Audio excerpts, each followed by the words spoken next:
What will be done to fix the incorrect assumption that the governor would agree to amend the $68 million error made in the AEA bill? The answer to that would be nothing. She's made it very clear that she won't sign that.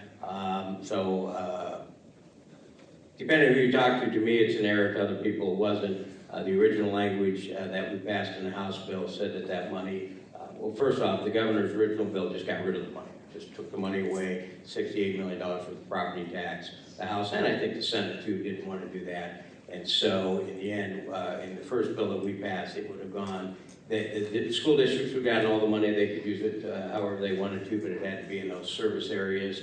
The bill that passed, which I'll take the blame, you know, you depend on staff. We were concentrating on other parts of the bill, and I didn't see that until it was too late, that it allows the school districts to have the money, and the $68 million will still go to school districts, but they'll have a wider option on what to use it for. I think a lot of the school districts will continue to buy those services, but some of them may not, and so that could have a negative impact. But what will have to happen is the AEAs, which provide those services, will have to go to the districts and convince them to continue to buy the services because those are important services. So I would like to have changed that language. I had an agreement to change it, but the governor came out and said she wouldn't sign it, and so that's kind of a moot point at this point. But what the AEAs will have to do is to, which you're going to have to do anyway, the districts are going to get 100% of the money, they're going to have to convince them that those services are best bought through the AEAs, which I think they probably are, but there's quite a bit of angst about it right now. So not the more important thing, but the AEA system, obviously 80% of what they do is special education, and that money, 90% of what the current money is, and there's over $500 million going into special ed, has to be spent with the AEAs.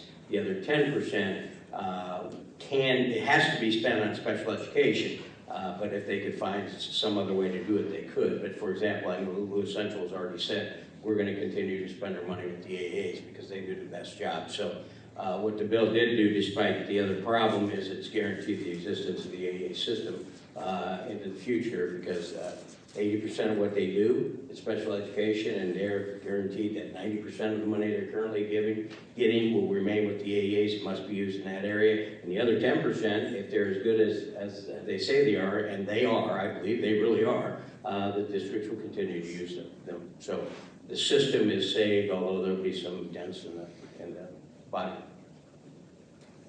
Did you say ditto? Yep. Cool. All right.